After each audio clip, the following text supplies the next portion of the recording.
The rain hammered against the restaurant's grimy windows like thousands of tiny fists demanding entry.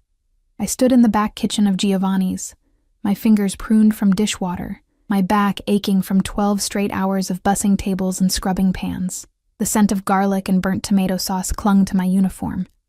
A faded black polo shirt 2 sizes too large, and pants that had seen better days 3 years ago. "Delivery," Marco's voice cut through the clatter of dishes. Table 7 called in. Penthouse suite at the Obsidian Tower. Big tip if you're fast. I wiped my hands on my apron, already calculating. The Obsidian Tower was 30 minutes across the city. Gas money. Rent was due in 3 days, and I was still 200 short. My daughter's prescription sat unfilled at the pharmacy. The pharmacist's sympathetic smile burned into my memory from this afternoon. "I'll take it," I said, my voice hoarse from exhaustion. Marco's eyebrows lifted. "It's nearly midnight, Sarah. That neighborhood... I need the money." I didn't wait for his protests. I'd heard them all before. Single mother, dangerous city, a 24-year-old woman with no protection. But danger was relative when you'd already lost everything that mattered. The delivery bag was warm against my chest as I pushed through the back door into the alley. Rain soaked through my jacket immediately, cold rivulets running down my neck. My beat-up Honda sat beneath a broken streetlight, rust eating through the doorframe. I'd bought it for $800 6 months ago. The most expensive thing I owned besides my daughter's crib. The city streets glistened black, reflecting neon signs that advertised massage parlors and pawn shops. I drove with both hands gripped on the wheel, windshield wipers losing their battle against the downpour. The Obsidian Tower loomed ahead like a dark monolith, all glass and steel, utterly foreign to my world of cracked linoleum and flickering fluorescent lights. The parking garage attendant barely glanced at me, waving me toward the service entrance with disinterest. I grabbed the insulated bag and hurried toward the elevators, my sneakers squeaking against polished marble floors. Everything here gleamed. The walls, the floors, even the air seemed cleaner, perfumed with something expensive I couldn't name. The elevator ascended silently. My reflection in the mirrored walls looked small, drowned in oversized clothing, dark circles under my eyes, hair escaping its ponytail in wet strands. I looked away. The penthouse floor opened into a private vestibule, soft lighting, a single door at the end of a short hallway. No sounds except the whisper of ventilation and my own breathing. I knocked twice. Silence. I knocked again, harder. Delivery from Giovanni's. The door opened a crack, and I found myself staring at a wall of muscle in an expensive black suit. The man's face was stone, his eyes flat and assessing. A scar ran from his temple to his jaw. "The food," I said, lifting the bag slightly.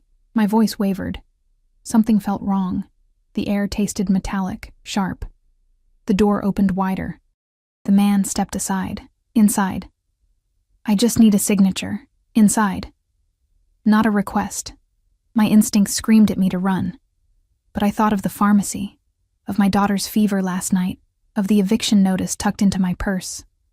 I stepped over the threshold. The penthouse stretched before me like something from a magazine.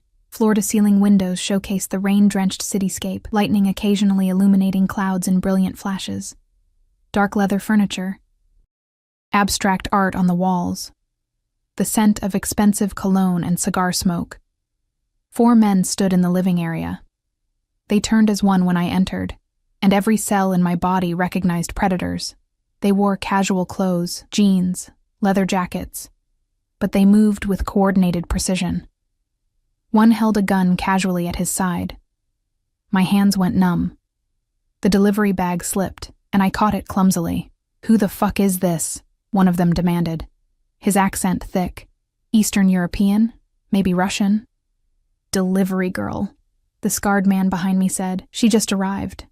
They looked at each other, some silent communication passing between them. My heart hammered so hard I could feel it in my throat. "Bad timing, sweetheart," the man with the gun said. He was younger than the others, maybe 30, with cold blue eyes. "Very bad timing. I backed toward the door, but the scarred man blocked my path. A sound from the hallway made everyone freeze. Footsteps, confident, unhurried. The 4 men tensed, weapons appearing in hands with practiced speed. The door opened. He entered like he owned not just the penthouse, but the entire building, the city, the very air. Tall, well over 6 feet, with broad shoulders beneath a charcoal suit that probably cost more than my yearly salary. Dark hair pushed back from a face that could have been carved from marble, all sharp angles and ruthless lines. 2 men flanked him, their suits equally expensive, their eyes constantly scanning. But it was his eyes that trapped me. Dark, almost black, they swept the room with the kind of cold assessment that made my breath catch. This was a man who calculated outcomes, who weighed lives like coins, who inspired fear without saying a word. Those eyes found me, and for a fraction of a second something flickered there. Surprise? Confusion? Then his gaze moved to the 4 intruders, and his expression became utterly empty. "Gentlemen," he said, his voice deep, controlled, with an accent I couldn't place. Maybe Italian, but smoothed by years of something.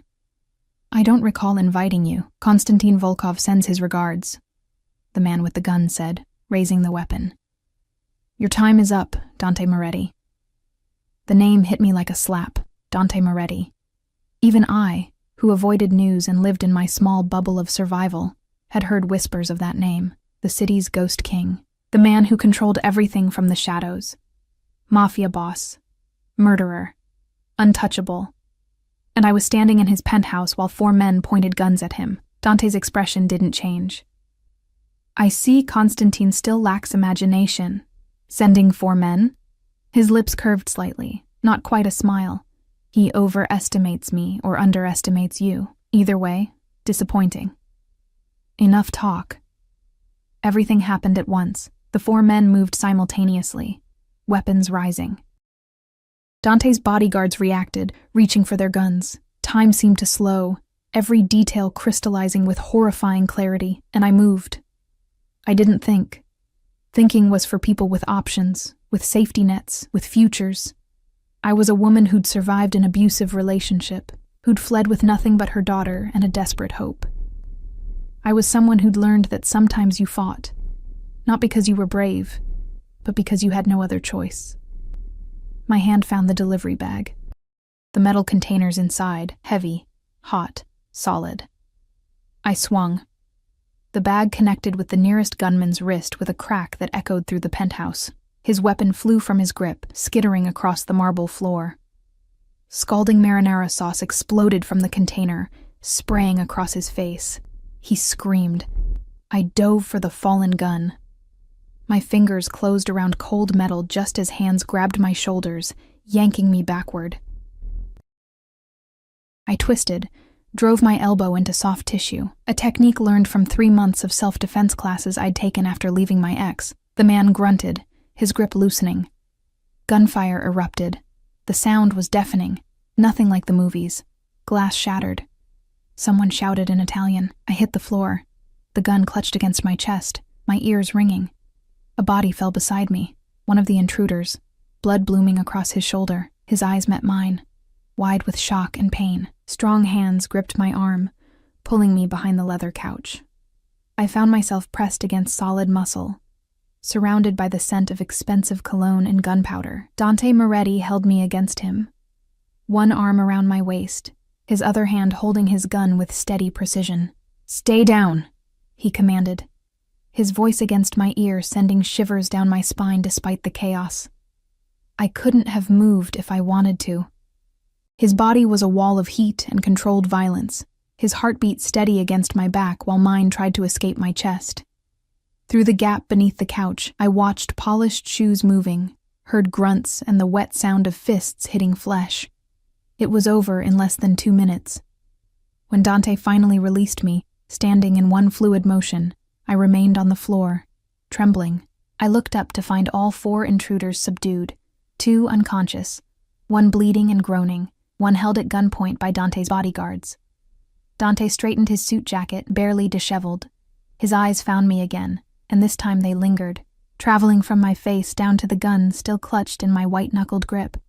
"An interesting delivery girl," he said softly, extending his hand. "Who taught you to move like that?" I stared at his hand. Manicured nails, a platinum watch that probably cost more than my car, a scar across his knuckles that spoke of violence. This was the hand of a man who'd killed, who ordered deaths over breakfast, who lived in a world I couldn't begin to understand.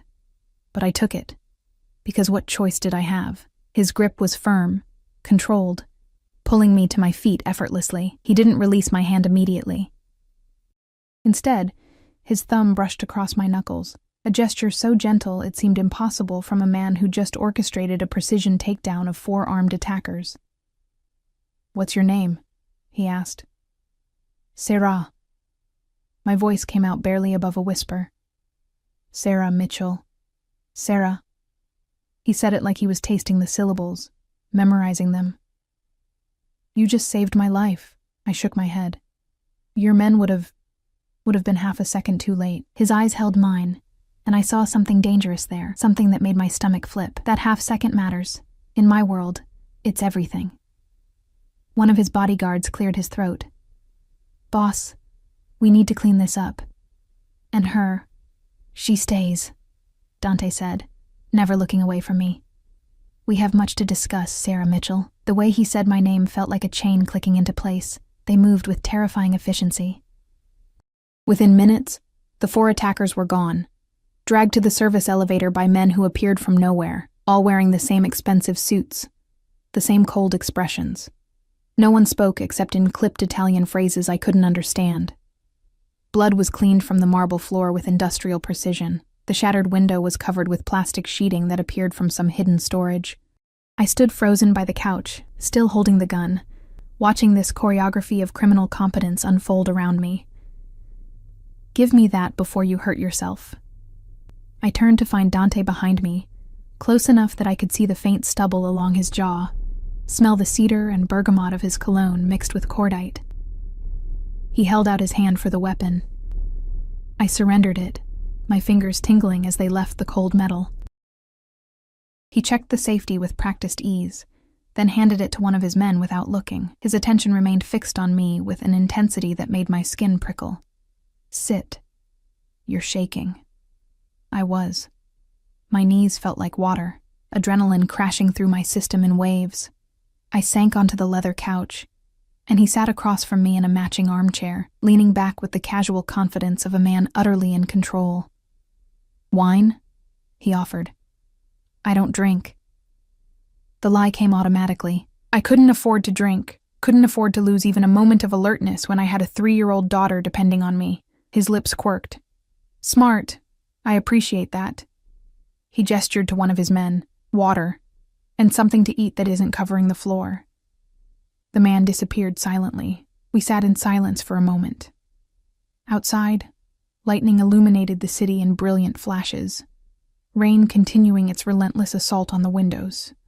I became acutely aware of how I must look. Soaked uniform, disheveled hair, smelling like restaurant grease and fear sweat. "Where did you learn to fight?" Dante asked finally. "I took a self-defense class, 3 months, twice a week." I twisted my hands in my lap. "At the community center. It was free." "And you remembered enough to disarm a professional killer in a crisis situation?" He tilted his head slightly, studying me like I was a puzzle. "Impressive. I have a good memory for things that might keep me alive." Something shifted in his expression. Recognition, perhaps. Understanding. "You've been in danger before." It wasn't a question, but I answered anyway. "My ex-boyfriend. I left 2 years ago.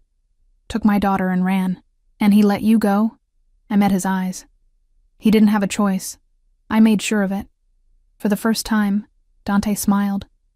A real smile that transformed his face from intimidating to devastating. "I believe you did." The bodyguard returned with bottled water and a tray of food from somewhere. Fresh bread, cheese, fruit that looked like it cost more per pound than my hourly wage. My stomach growled traitorously. "Eat," Dante commanded softly. "You've earned it." I wanted to refuse, wanted to maintain some dignity, but I hadn't eaten since my lunch break 8 hours ago. I took the water first, then a piece of bread, trying not to devour it like the starving woman I was. Dante watched me eat with that same unsettling focus. Finally, he leaned forward, elbows on his knees. I need to know everything about you, Sarah. Where you live, where you work. Who knows you were making this delivery? Cold dread settled in my stomach. Why? Because Konstantin Volkov sent those men. When they don't report back, he'll investigate. He'll find the delivery order, trace it to you. His voice remained calm, matter of fact, like he was discussing the weather. He'll assume you're connected to me, and he'll come for you. The bread turned to ash in my mouth. I'm nobody. I just deliver food. I have a daughter, which is precisely why you need my protection. He stood, moving to the window, his silhouette backlit by city lights. Konstantin doesn't care about innocence. To him, you're a witness, a liability. He'll eliminate you without hesitation. My hands trembled, water sloshing in the bottle. What do you want from me? He turned, and the look on his face made my breath catch. I want you to disappear. Tonight, you and your daughter. I'll provide a safe house, security, everything you need. I can't just disappear. I have a job, responsibilities. You had a job. His tone hardened slightly. The moment you walked into this penthouse, your old life ended. You can either accept that and let me protect you, or you can go home and wait for Konstantin's men to find you. They won't be as merciful as I am. The word merciful from a mafia boss would have been laughable in any other context. But I'd seen the bodies dragged away, seen the cold efficiency of his organization. This man dealt in violence and control, and now I was caught in his web. My daughter, I whispered. She's with my neighbor, Mrs. Chen. She babysits when I work night shifts. Dante pulled out his phone. No, 3 phones from different pockets, and selected one. He spoke rapid Italian to whoever answered, then switched to English. I need a protective detail at this address immediately. He looked at me expectantly. I gave him my address, each word feeling like a betrayal of the small life I'd built. Bring the child and the neighbor to the Riverside property. Secure the perimeter. No one in or out without my authorization. He ended the call. They'll be here within the hour. Mrs. Chen will be terrified. Mrs. Chen will be alive. So will your daughter. That's what matters. He moved closer, crouching in front of me so we were eye level. This close, I could see the faint lines around his eyes, the small scar on his chin, the absolute certainty in his gaze. I don't know you, Sarah Mitchell, but you saved my life tonight, whether you intended to or not. In my world, that creates a debt, and I always pay my debts. I don't want your money. Good, because what I'm offering is far more valuable. His hand reached out, fingers grazing my jaw in a touch so gentle it seemed impossible. I'm offering you a chance to never be afraid again, to never worry about rent or medicine or men who hurt women. I'm offering you my protection. Protection comes with a price, always. He didn't deny it, but perhaps not the price you're imagining. Before I could ask what he meant, one of his men appeared in the doorway. Boss, Volkov's people are moving. We have reports of crews checking hospitals, police scanners. They're looking for their men. Dante stood immediately, the gentleman vanishing, replaced by the cold strategist. Lockdown protocol. Move Sarah and her family to Riverside immediately. I want 24-hour rotation. Best men only. He glanced at me. Gather your things, whatever you came with. I came with a delivery bag covered in marinara sauce. His lips twitched. Then you're traveling light. Matteo will take you to collect your daughter. I'll meet you at the safe house. You're not coming with us? I have business to attend to. The way he said business made ice crawl down my spine. Konstantin made a move tonight. I need to respond appropriately. I stood on shaking legs. The bodyguard, Matteo apparently, waited by the door, his expression neutral. This was happening too fast, too much. 12 hours ago, my biggest concern was making rent. Now I was being swept into a world of violence and power I'd only seen in movies. Sarah. Dante's voice stopped me at the door. I turned to find him watching me with that intense focus that made me feel simultaneously exposed and protected. Trust me. Just for tonight. Tomorrow, we'll discuss the details. But tonight, trust that I will keep you and your daughter safe. I wanted to argue, to demand answers, to run. But I thought of Lily, my baby girl with her father's eyes and my stubborn chin. I thought of the eviction notice, The unpaid bills, the constant grinding fear that had been my companion for 2 years. And I thought of the calm certainty in Dante Moretti's voice when he promised protection. "Okay," I whispered. "Just for tonight." The ride to my apartment was silent except for the rain drumming on the roof of the black SUV. Matteo drove with professional efficiency. Another guard in the passenger seat. Both men constantly scanning our surroundings. The vehicle was luxurious, leather seats, tinted windows, a smoothness that made my Honda feel like a tin can on wheels. My apartment building looked shabbier than usual in the SUV's headlights. Cracked concrete steps, graffiti on the walls, a broken security door that never locked. Matteo parked directly in front, and both men exited first, checking the area before opening my door. "Third floor, apartment 3C, I said. They flanked me as we climbed the stairs, their presence both comforting and surreal. Mrs. Chen's door opened before I could knock, and I found myself looking at my elderly neighbor's terrified face. "Sarah, what's happening?" These men came, said I had to pack Lily's things, that we had to go. "It's okay, Mrs. Chen. It's safe. I promise."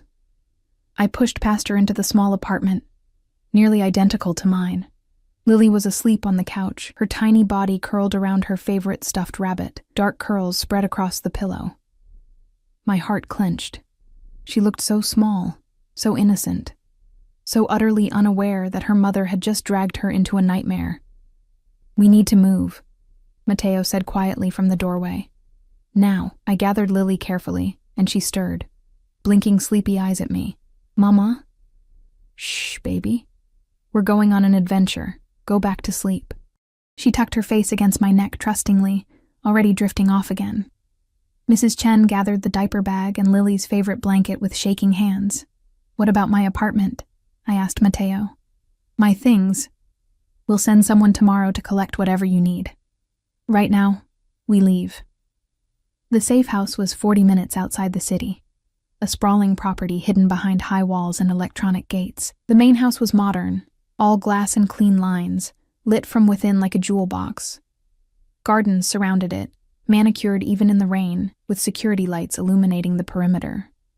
Matteo pulled into a circular driveway, where another SUV was already parked. Men in dark suits moved in the shadows, their presence both obvious and discreet. A woman appeared at the front door, mid-50s, elegant in casual slacks and a cashmere sweater, her gray hair pulled back in a neat bun. "I'm Elena," she said with a warm smile that seemed genuine despite the circumstances. "I manage the household. Come, let me show you to your rooms." The interior was beautiful, hardwood floors, expensive furniture, artwork on the walls, but it was also clearly fortified. I noticed the security cameras, the reinforced doors, the way every window had both curtains and metal shutters. "The child's room is here," Elena said, opening a door to reveal a space that looked like something from a magazine. Soft pink walls, a beautiful crib, toys arranged on shelves. I took the liberty of preparing it. "If there's anything else you need, this is too much," I whispered. "Mr. Moretti insists on the best for his guests." Elena's smile was knowing. "Please make yourselves comfortable. I'll bring you some tea." I laid Lily in the crib, covering her with her worn blanket that looked ridiculous in this pristine room. She sighed contentedly, completely oblivious. Mrs. Chen touched my arm. "Sarah, what have you gotten involved in?" "I don't know," I admitted. "But it's going to be okay. It has to be." The words felt like a prayer to a God I wasn't sure was listening. I didn't sleep. How could I, in a stranger's house, surrounded by armed men, my daughter breathing softly in the next room while somewhere in the city, a mafia war might be brewing because of me? I sat in the window seat of my assigned bedroom, a space larger than my entire apartment, with a king-sized bed covered in Egyptian cotton sheets and an ensuite bathroom with marble countertops. Through the rain-streaked glass, I watched shadows move across the grounds. Guards. Dante's men, protecting us from threats I couldn't see but knew were real. Around 3 a.m, headlights swept across the driveway. A black car, sleeker, more expensive than the SUVs, pulled up to the entrance. Even from the second floor, I recognized the figure that emerged. Dante Moretti, arriving like he owned the night itself. My heart rate kicked up traitorously. I told myself it was fear, residual adrenaline, anything but the truth, that something about this dangerous man called to something equally dangerous in me. I heard him enter the house, heard the low murmur of Italian as he spoke with his men, then footsteps on the stairs, moving with purpose.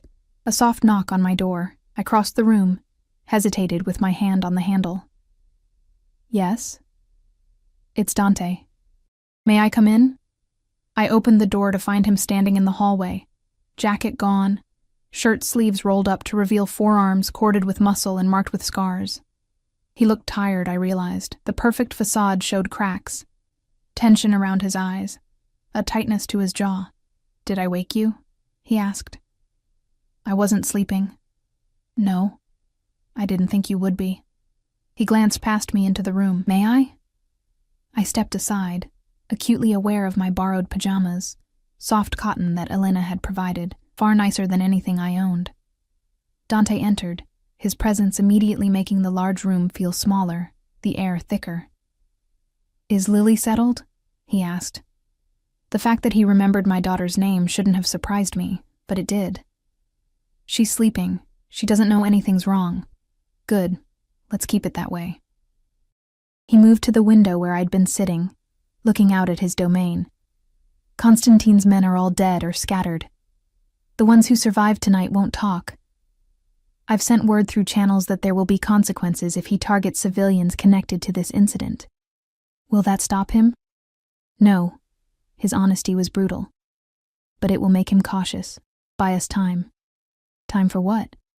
He turned, and the look in his eyes made my breath catch. To figure out what to do with you, Sarah Mitchell. The way he said my name, like it was something precious, something to be savored, sent heat curling through my stomach. I wrapped my arms around myself defensively. You could just let me go, pretend tonight never happened, could I? He moved closer, each step deliberate. Even if I wanted to, which I don't, it's too late. Constantine knows someone interfered. He'll hunt until he finds answers. And you.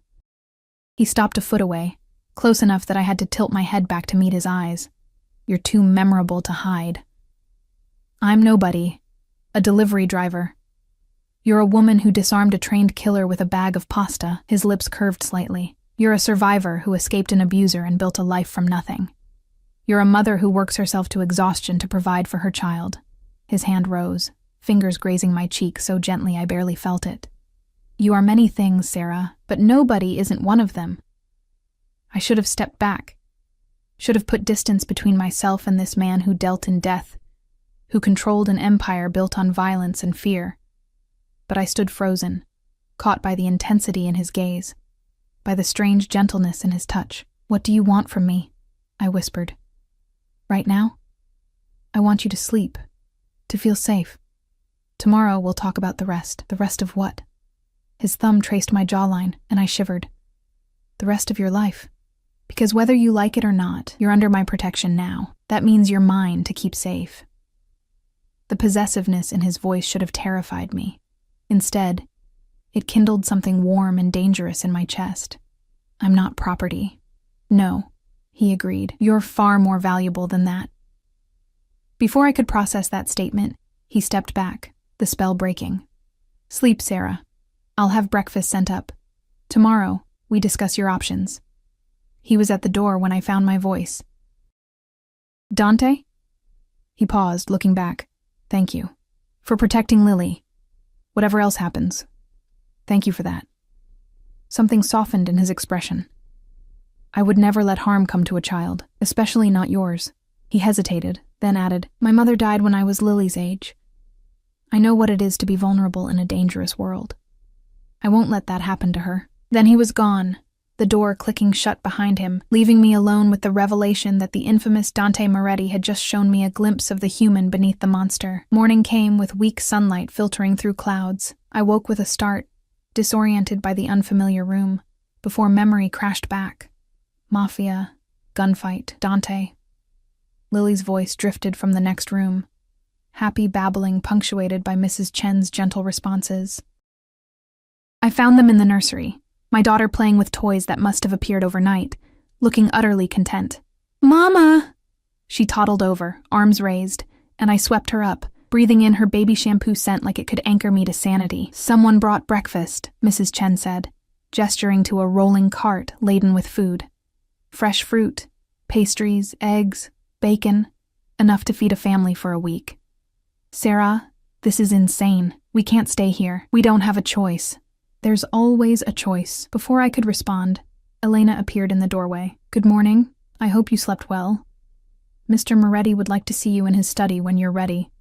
I'll watch the little one." My stomach clenched. "Now?" "Whenever you're comfortable. He's been in meetings all morning, but he asked me to fetch you when you woke." Elena smiled at Lily. "And this angel is welcome to play in the garden. We have a wonderful play area."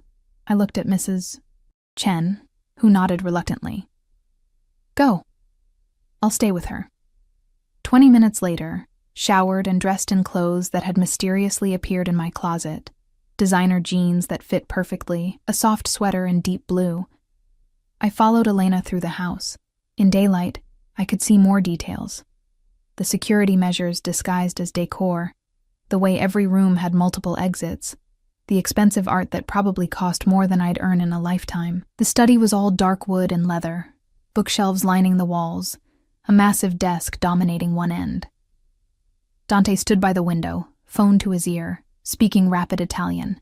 He wore charcoal slacks and a white shirt, sleeves rolled up, looking both relaxed and utterly in command. He ended the call when he saw me, setting the phone aside. "Sarah, come in." I entered cautiously, hyper-aware of the door closing behind me, sealing us in together. "You wanted to see me?" "I wanted to talk about your situation." "Please, sit." He gestured to a leather armchair facing the desk. I sat, and he moved to lean against the desk, close enough that I could see the dark stubble along his jaw, smell his cologne, something cedar and spice that made my pulse quicken. "I've had my people investigate your background," he said without preamble. Anger flared. "You had no right. I had every right. You're under my protection. That means I need to know everything." His tone brooked no argument. "Your ex-boyfriend, Marcus Reeves. He's been looking for you." Ice flooded my veins. "What?" "He filed a custody claim 6 months ago. Says you kidnapped his daughter, that he wants her back." Dante's expression was unreadable. "Of course the claim is fraudulent. Lily isn't his biological child." My hands clenched in my lap. "How do you—" "I had a DNA analysis run from the hospital records when she was born. Her father is—" He consulted a paper on his desk. "Daniel Chen, Mrs. Chen's nephew, currently serving 8 years for armed robbery." The room spun. I'd never told anyone about Danny, my brief, stupid relationship with a man who'd seemed kind, until I'd discovered what he really did for a living. I'd fled before he was arrested, before he could drag me into his world, and now I'd stumbled into an even darker one. "Marcus doesn't know she's not his," I whispered. "He thinks. He believes. He believes he owns you both." Dante's voice hardened. "He's been tracking you through social services, staying just within legal boundaries, until you disappeared last night. Oh God. He filed a missing persons report this morning, claimed you might be in danger, that he's worried for his daughter's safety." Dante's smile was cold, clever. "If the police find you here, it becomes complicated. So what do I do?" He moved then, crouching in front of my chair the way he had last night, forcing me to meet his eyes. "You let me handle it. Marcus Reeves is a problem I can solve very easily." The implication hung heavy in the air. "You mean kill him, if necessary?" No hesitation. Though I prefer cleaner solutions when children are involved. Perhaps he simply disappears, moves across the country, starts a new life, forgets he ever knew you.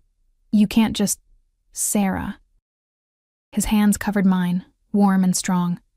"What did Marcus do to you?" I tried to pull away, but he held firm, not painfully, but unyielding. "It doesn't matter." "It matters to me." The gentleness in his voice broke something in me. Words spilled out, ugly and raw. "He hit me." "Not at first. At first he was perfect, charming, attentive. Then Lily was born, And he changed. Said I'd gotten fat, that I was a bad mother, that no one else would ever want me. He controlled everything. The money, where I went, who I saw. When I tried to leave, my voice cracked. He put me in the hospital, broke 3 ribs in my wrist, told the doctors I'd fallen down the stairs. Dante's expression never changed, but something dark and terrible flickered in his eyes. How did you escape? Danny's sister, Mrs. Chen's daughter, she helped me. Got me and Lily out while Marcus was at work. Drove us to a women's shelter 3 states away. I changed my name, got a new ID, started over. I laughed bitterly. Thought I was safe. You are safe. Dante's grip tightened. Marcus Reeves will never touch you again. I promise you that. Why? The question burst out. Why do you care? You don't know me. I'm nothing to you. You saved my life. Your men would have... Stop saying that. He stood abruptly, pulling me up with him. We were inches apart, his hand still holding mine. You acted when you could have run. You chose to fight instead of hide. Do you know how rare that is? How valuable? I'm not valuable, I'm a mess. A broke single mother with an abusive ex and a criminal baby daddy who doesn't even know she exists. You're a survivor. His voice dropped, intimate.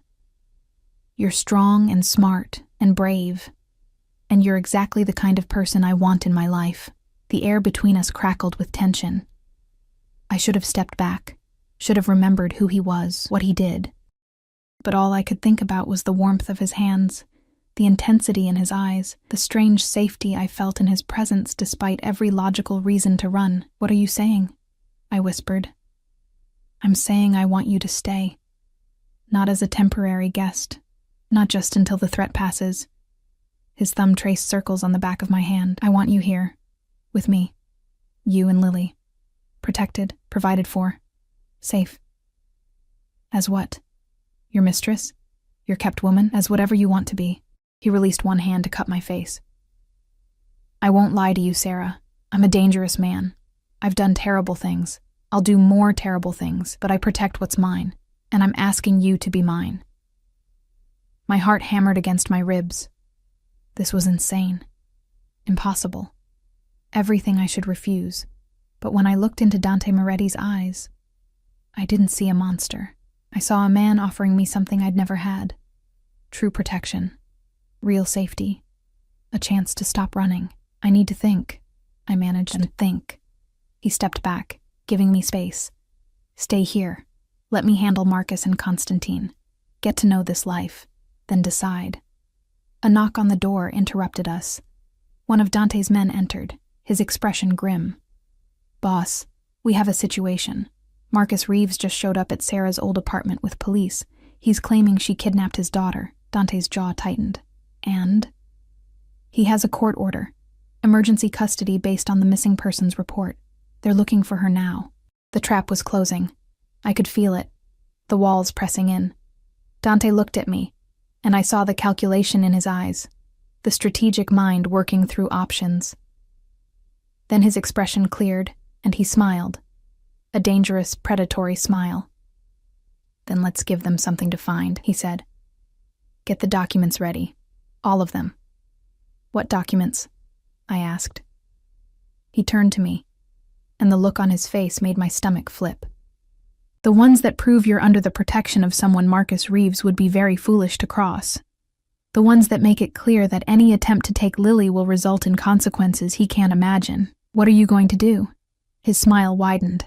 I'm going to pay Mr. Reeves a visit and explain exactly how his life is about to change.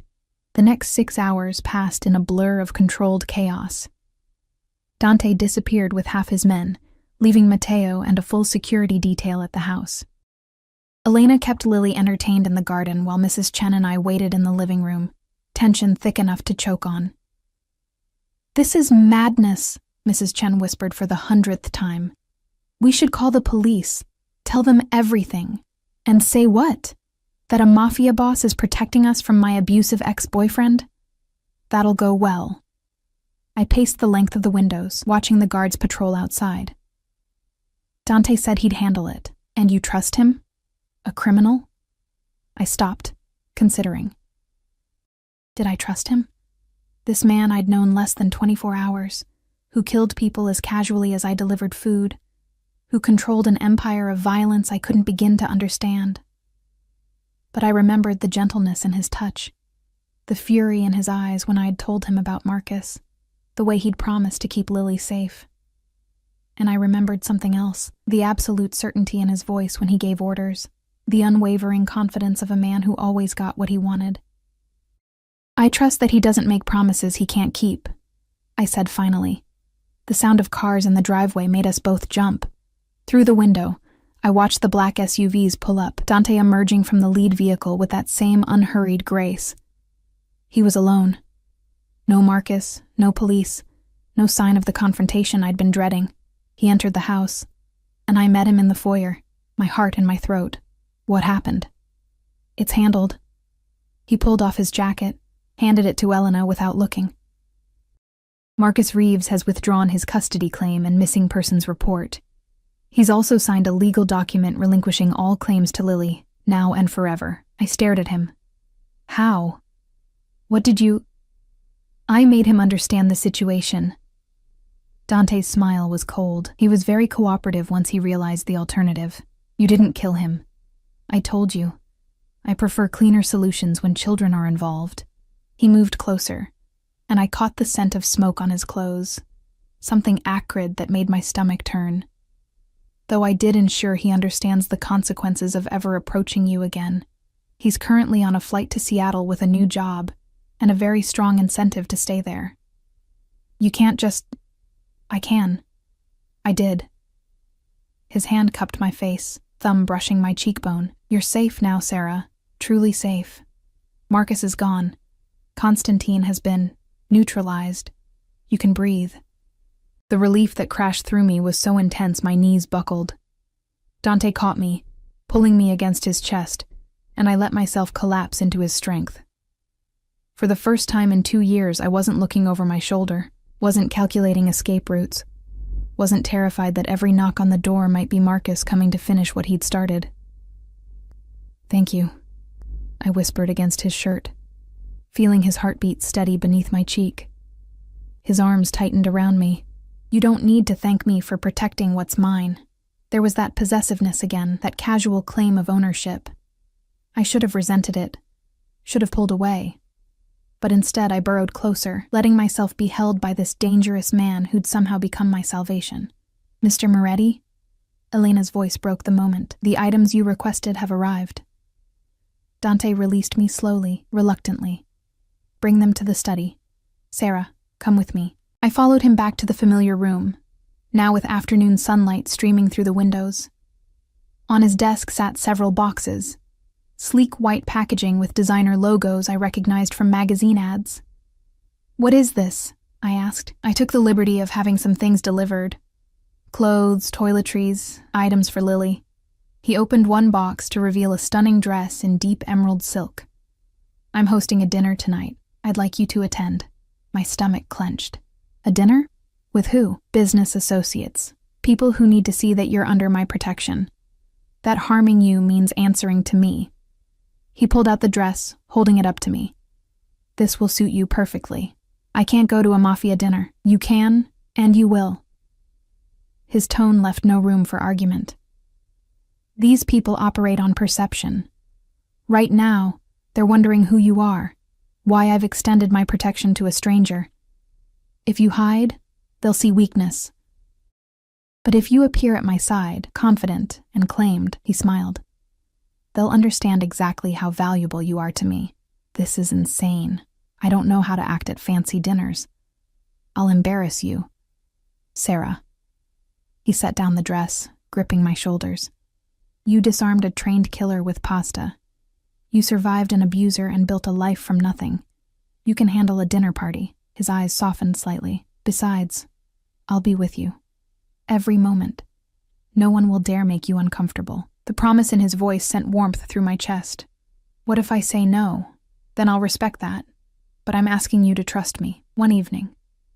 Let me show my world that you're important to me. Important. The word hung between us, weighted with meaning I wasn't sure I understood. but I found myself nodding. Okay, one dinner. His smile could have lit the city. Good. Elena will help you get ready. The guests arrive at 8.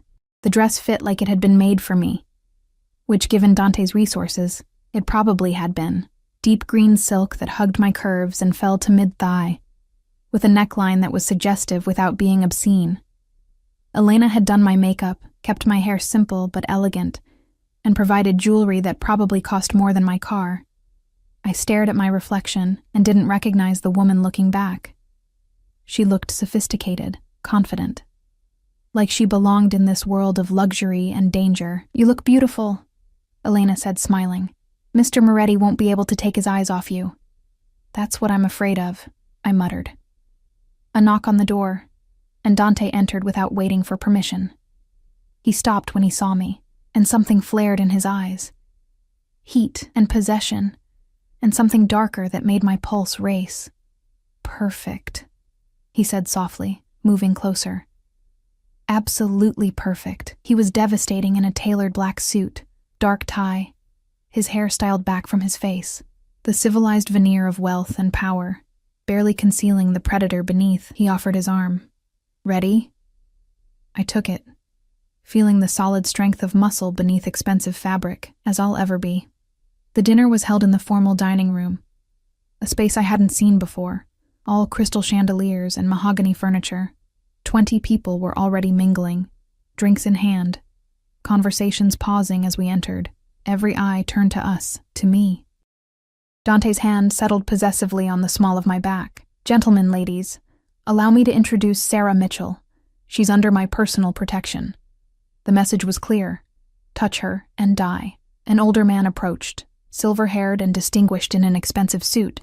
Dante, always full of surprises. And who is this lovely creature? Sarah. This is Vincent Calabrese. He oversees our shipping operations. Dante's tone was pleasant, but I felt the warning beneath it. Vincent, mind your manners. Vincent laughed, but his eyes assessed me like I was merchandise. Of course. It's a pleasure, my dear. The evening progressed in a blur of introductions and careful conversations. I learned quickly that everyone here dealt in various criminal enterprises, shipping, construction, waste management, all fronts for money laundering and worse. They spoke in code, euphemisms that barely concealed the violence underlying every transaction. And they all deferred to Dante with a mixture of respect and fear. Dinner was served in courses I couldn't name, paired with wines that probably cost more per bottle than my monthly rent used to be. I sat at Dante's right hand, his presence a constant anchor as I navigated conversations about topics I barely understood. So Sarah, a woman named Isabella asked from across the table, her eyes calculating. How did you and Dante meet? The table quieted, everyone pretending not to listen while hanging on every word. I met Dante's eyes, saw the slight nod. Tell the truth. I was delivering food to his penthouse, I said evenly. 4 men tried to kill him. I stopped one of them. Silence. Then Vincent laughed, a genuine sound. She disarmed one of Volkov's men? With what? A bag of chicken parmigiana, Dante said, his lips quirking. It was quite impressive. The table erupted in laughter, the tension breaking. Isabella's expression shifted from calculation to something like respect. Resourceful. I like her. So do I, Dante said softly, his hand finding mine under the table, fingers interlacing. The gesture was intimate, possessive, and utterly deliberate. Everyone saw it. Everyone understood. Dante Moretti was claiming me. After dinner, guests moved to a smoking room for cigars and whiskey. Dante excused us, leading me out to a terrace that overlooked the gardens. The night air was cool, stars visible beyond the city lights. You did beautifully, he said, turning me to face him. They respect you now. That makes you safer. Safer in a world I never wanted to be part of. But you are part of it now. His hand settled on my waist, pulling me closer. The question is whether you'll embrace it or fight it. I looked up at him. This dangerous man who'd upended my life in less than 2 days. What do you want from me, Dante? Really? I want you to stay. I want to wake up knowing you're here, safe, protected. I want to give Lily everything she deserves. The best schools, the best life. His thumb traced my jaw. I want you in my bed. in my life, in my world. Completely. My breath caught. You barely know me. I know enough. I know you're brave and strong and loyal. I know you fight for what matters. I know you make me feel... He paused, searching for words. I've spent 20 years building an empire, eliminating threats, taking what I want. Nothing has ever challenged me, until a delivery girl with a bag of pasta brought me to my knees. I didn't. You did. His forehead touched mine. You saved my life, and now I can't imagine it without you in it. Tell me you feel it too, this connection. I did feel it. This impossible pull toward a man I should fear, this sense of safety in the arms of someone who dealt in violence. It was insane, reckless, and undeniable. I feel it, I whispered, but I'm scared. Good, fear keeps you alive, but don't fear me. His lips brushed mine, feather-light. I would never hurt you, Sarah. I would burn the world before I let anyone touch you. Then he kissed me properly, and the world narrowed to the heat of his mouth. The strength of his arms, the way he held me like I was precious and dangerous all at once. I kissed him back, pouring 2 years of loneliness and fear into the embrace, letting myself fall into this impossible thing between us. When we broke apart, both breathing hard, his eyes were dark with want. Stay with me tonight. Not in the guest room. In my bed. Let me show you how thoroughly I intend to claim you. Every reasonable part of my brain screamed warnings. But the part that had fought Marcus, that had disarmed a killer, that had survived against impossible odds, that part knew the truth. I was already his. Had been since the moment he'd looked at me with those dark eyes and promised protection. Yes, I breathed. His smile was triumphant and tender all at once. He swept me into his arms like I weighed nothing. And I laughed, actually laughed, as he carried me back through the house, ignoring the knowing looks from his departing guests. His bedroom was masculine and luxurious. Dark colors, expensive furniture, a bed large enough for 4 people. He set me down gently, then just looked at me, drinking in the sight. "You're sure?" he asked, giving me one last chance to run. I reached for his tie, loosening it with trembling fingers. "I'm sure." He caught my hands, bringing them to his lips. "Then let me worship you the way you deserve." And he did. For hours, he took me apart with gentle hands and wicked mouth, showing me pleasure I'd never imagined, making me cry out his name until my voice went hoarse. He was demanding but patient, possessive but careful, learning every sound I made, every place that made me gasp. When he finally entered me, our eyes locked, and I saw past the dangerous crime lord to the man beneath, scarred and lonely and desperate for connection just like me. "Mine," he growled as we moved together. "Say it, Sarah. Say you're mine." "Yours," I gasped, meaning it with every fiber of my being. "I'm yours." We fell apart together, and in that moment, I knew there was no going back. I'd crossed a line I couldn't uncross, given myself to a man who would never let me go, and I didn't want him to. Afterward, he held me against his chest, his heartbeat steady beneath my ear. "I meant what I said," he murmured into my hair. "You and Lily are under my protection. Permanently. I'll give you everything. A home, security, a life without fear. What about love?" The question slipped out before I could stop it. He tilted my face up, and the look in his eyes stole my breath. "I've killed men for looking at me wrong. I've built an empire on blood and fear. I don't know if I'm capable of love the way normal people are." He kissed me softly. "But what I feel for you terrifies me more than any enemy ever has. If that's not love, it's close enough." Tears pricked my eyes. "I don't know what I'm doing. I don't know how to be with someone like you." "Then we'll figure it out together." He pulled the covers over us, tucking me against his side. "Sleep, amore mio. Tomorrow we start our life. Tonight just let me hold you." I closed my eyes, safe in the arms of the most dangerous man I'd ever met. And for the first time in years, I slept without nightmares. 3 months later, I stood in the nursery watching Lily play with her new toys, a collection that had grown exponentially since moving into Dante's main residence in the city. The penthouse where we'd first met had been abandoned after that night. Too many bad memories. Instead, we lived in a historic brownstone in the most exclusive neighborhood, protected by state-of-the-art security and round-the-clock guards.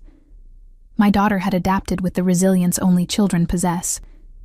To her, the men in suits were Mama's friends. The lavish house was just home, and Dante was simply Tay-Tay, her toddler approximation of his name that made the fearsome mafia boss melt every single time. I heard him now, his footsteps on the stairs, the low murmur as he spoke Italian into one of his phones. Business never stopped for Dante Moretti, but he'd made adjustments. Dinners with us every night unless absolutely unavoidable. Mornings with Lily before she went to her new preschool. The best in the city, naturally. And nights. Nights were ours. He appeared in the doorway, ending his call, his expression softening when he saw us. "How are my girls?" Lily squealed and ran to him. He scooped her up effortlessly, and my heart clenched at the sight of this dangerous man cradling my daughter with such careful gentleness. "Tay-Tay, look!" She showed him a stuffed elephant he'd bought her last week. "Very beautiful, Piccola, just like your mama." His eyes found mine over her dark curls, heat and affection mixing in that look. 3 months, and I still wasn't used to the intensity of his attention, the way he looked at me like I was the most valuable thing in his world. "She needs a nap," I said, moving to take her. "I'll put her down."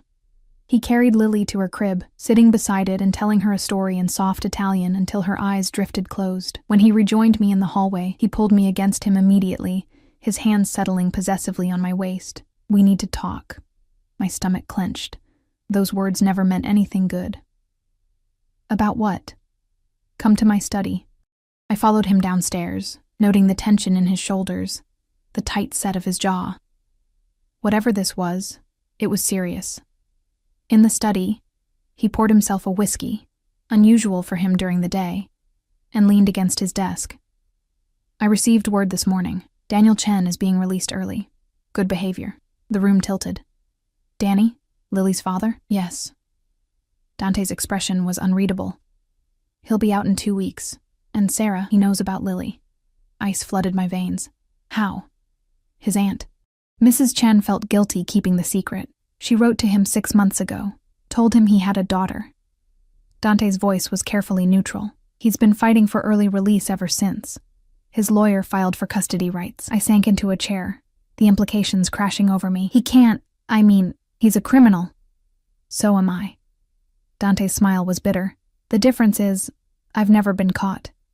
Daniel Chen served his time. In the eyes of the law, he has parental rights." "No." The word came out fierce, protective. "He abandoned me. He chose crime over building a life. He doesn't get to waltz in now and play daddy." "I agree." Dante set down his glass, moving to crouch in front of me, taking my hands. "Which is why I have a proposition." The way he said it made my pulse race. "What kind of proposition?" "Marry me." I stared at him, certain I'd misheard. "What?" "Marry me, Sarah. Legally. Make Lily mine in the eyes of the law. Adopt her. Give her my name, my protection." His grip tightened. "As my wife and daughter, no judge would dare award custody to an ex-con. Daniel Chen would have to go through me, and he's not that stupid." My mind reeled. Marriage. To Dante Moretti. 3 months ago, I'd been delivering food to survive. Now he was proposing. "You don't want to marry me," I said weakly. "This is just... It's a solution to a problem. It's the solution. And you're wrong. I do want to marry you." He cupped my face, forcing me to meet his eyes. "I told you 3 months ago that I wanted you in my life completely. That hasn't changed. If anything, it's become clearer every day. I want you as my wife. I want Lily as my daughter. I want the world to know you're mine." "Dante, I know I'm not offering you a normal life. I know what I am, what I do. But I can offer you safety, security, a life where you never have to be afraid again." His thumb brushed my cheek. "And I can offer you this, my complete devotion, my protection. Everything I have, everything I am." Tears stung my eyes. "What about love? You said you didn't know if you were capable." I lied. The confession was raw. I've been in love with you since you threw pasta at a contract killer to save my life. I just didn't know how to say it without sounding like a madman. A laugh bubbled out of me, watery and surprised. You're definitely a madman. But I'm your madman. He kissed me softly. Marry me, Sarah. Let me give you my name. Let me protect you and Lily for the rest of my life. Say yes. I looked into his eyes and saw the truth. This dangerous, powerful man loved me, had chosen me, wanted to build a life with me despite coming from completely different worlds. And I loved him too. Tim had fallen for him somewhere between that first terrifying night and now, had learned that beneath the ruthless crime lord was a man capable of tenderness, of devotion, of fierce protection for those he claimed as his. Yes, I whispered. Yes, I'll marry you. His smile was blinding. He kissed me deeply, possessively, claiming my mouth like he was sealing a vow. When we broke apart, he was already pulling out his phone. I'll have everything arranged. We'll marry this weekend. Small ceremony, just family and close associates. Then we'll file the adoption papers immediately. He was already in planning mode, the strategic mind taking over. Daniel Chen won't know what hit him. This weekend? That's 3 days. Long enough. He pulled me to my feet, wrapping his arms around me. I've waited 3 months to make you mine legally. I'm not waiting any longer. The wedding was everything I'd never let myself dream about. Dante insisted on the best, despite the short timeline. A designer gown that fit like a dream, flowers filling the brownstone's garden, a string quartet playing as I walked down the makeshift aisle. Mrs. Chen cried throughout the ceremony, happy tears this time. Elena stood as my maid of honor, having become a friend over the past months. Dante's men lined the garden in their expensive suits, every one of them armed, a reminder that this was still a mafia wedding no matter how beautiful. And Dante? Dante looked at me like I was the only person in the world as I approached. He wore a tailored tuxedo that emphasized his powerful build, his dark eyes fierce with emotion, as I took his hand. The ceremony was short. We spoke traditional vows, exchanged rings. His a simple platinum band, mine a stunning diamond that probably cost more than most houses. When the officiant pronounced us husband and wife, Dante kissed me with an intensity that drew catcalls from his men and made me blush. Mine, he murmured against my lips. Finally, completely mine. Yours, I agreed, meaning it with every fiber of my being. The reception was lavish despite the small guest list. Lily, dressed in a tiny flower girl dress, charmed everyone, especially Dante. I watched him dance with her, this fearsome crime lord reduced to putty by a 3-year-old's giggle, and felt my heart overflow. You did good, Mrs. Chen said, appearing at my elbow. He loves you, really loves you. I know. I watched Dante spin Lily, her delighted laughter ringing out. I love him too. Is that crazy? Love is always a little crazy. She squeezed my hand. But this is right. I feel it in my bones. Later, after the guests had left, and Lily was asleep upstairs, Dante carried me to our bedroom, the master suite in the brownstone that had become our sanctuary. He set me down gently, then just looked at me in my wedding dress. Do you know, he said softly, that I never thought I'd have this? A wife, a family, a reason to come home beyond business. He started undoing the buttons of my dress, slow and deliberate. You've given me everything, Sarah Moretti. The new name sent shivers through me. You've given me everything too. Safety. Security. A life I never dreamed possible. I'm just getting started. The dress pulled at my feet, and he lifted me onto the bed. I intend to spend the rest of my life giving you everything you deserve. He made love to me slowly, reverently, like I was something precious, and in his arms, I felt it. The complete safety, the absolute certainty that this man would move heaven and earth to protect me and Lily. Afterward, tangled in expensive sheets, his hand tracing lazy patterns on my skin, he said, "The adoption papers will be filed Monday. Within a month, Lily will legally be mine." What about Daniel? He'll receive notification that Lily has been adopted by her stepfather. He can contest it if he wants, but no judge will side with him. Not against me. His voice hardened. And I've made it very clear through appropriate channels that any attempt to contact you or Lily will have severe consequences. You threatened him. I promised him. Dante's smile was cold. There's a difference. Threats are possibilities. Promises are certainties. I should have been disturbed by the casual way he discussed ruining a man's life. But Daniel Chen had abandoned me pregnant and alone, had chosen crime over responsibility. He didn't get to claim fatherhood now that the hard work was done. Thank you, I said softly. For protecting her. For protecting us. Always. He pulled me closer, his heartbeat steady beneath my ear. You're my family now, amore mio, both of you. And I protect what's mine. 2 weeks later, I sat in a lawyer's office while Daniel Chen signed away his parental rights. Dante had made him an offer, a clean record, a job in another state, and a substantial sum of money in exchange for voluntary termination of rights. The alternative, delivered by Matteo in a private conversation, had been far less pleasant. Daniel took the deal. I watched him sign the papers, this man I'd once thought I loved, now a stranger with hard eyes and prison tattoos. He looked at me once, started to say something, then seemed to think better of it when he noticed Dante beside me, perfectly still and utterly menacing. It's done, the lawyer said, collecting the signed documents. Congratulations, Mr. and Mrs. Moretti. Lily is officially your daughter. Outside, Dante helped me into the car, a new SUV, armored and bulletproof, because he took no chances with our safety. How do you feel? He asked. Free. I turned to him, taking his hand. Completely free. Marcus is gone. Daniel is gone. It's just us now. Our family. His smile was genuine, warm, so different from the cold mask he showed the world. Our family, he repeated, like the words were precious. I like the sound of that. At home, we picked up Lily from preschool together. She ran to us, chattering about her day, completely oblivious to the legal machinations that had just secured her future. Dante swept her up, and she wrapped her arms around his neck with complete trust. Dada, she said, the new word she'd started using last week. Dante's eyes met mine over her head, and I saw them glisten with moisture he'd never admit to. Yes, Piccola, Dada's here. Always. That night, after Lily was asleep, I found Dante in his study going over business documents.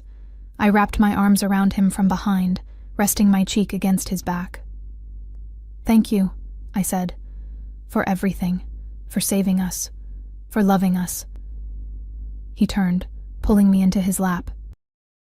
You saved me first, remember? A delivery girl with a bag of pasta and more courage than an army. He kissed me softly. I was existing before you, Sarah, surviving. Building an empire but living in a tomb. You brought me back to life. We brought each other back, I corrected. Yes. His arms tightened around me, and now we build something new, together. A family. A future, something beyond the violence and fear. Can you really leave that world behind? No, he said honestly. I am who I am, but I can ensure it never touches you or Lily. I can create a sanctuary where you're both safe, loved, protected, where Lily grows up knowing security and affection instead of fear. His hand cupped my face. I can give you both everything I never had. I thought of that first night, standing in a penthouse holding a delivery bag while gunfire erupted around me. I thought of the terror, the adrenaline, the moment I'd made a choice that changed everything. And I thought of now, married to the most dangerous man in the city, mother to a little girl who'd never know poverty or fear, living in luxury I'd never imagined. It was insane, impossible, everything I should never have wanted. And it was perfect. I love you, I said, the words coming easily now. My dangerous, impossible, wonderful husband. I love you, amore mio. He stood, carrying me toward the stairs. Now let me show you exactly how much.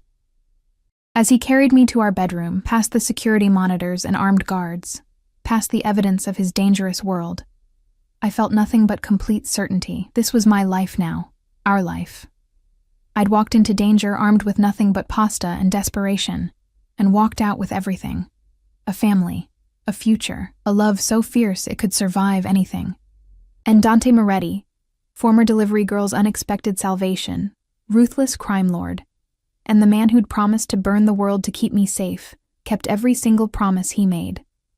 Our story began with violence and fear, with 4 men who attacked a mafia boss and a delivery girl who changed everything with a single impulsive act.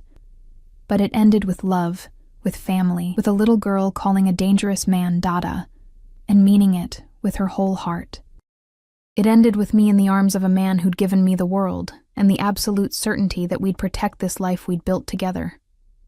No matter what came next, we'd face it the way we'd started, side by side, fierce and unafraid, together.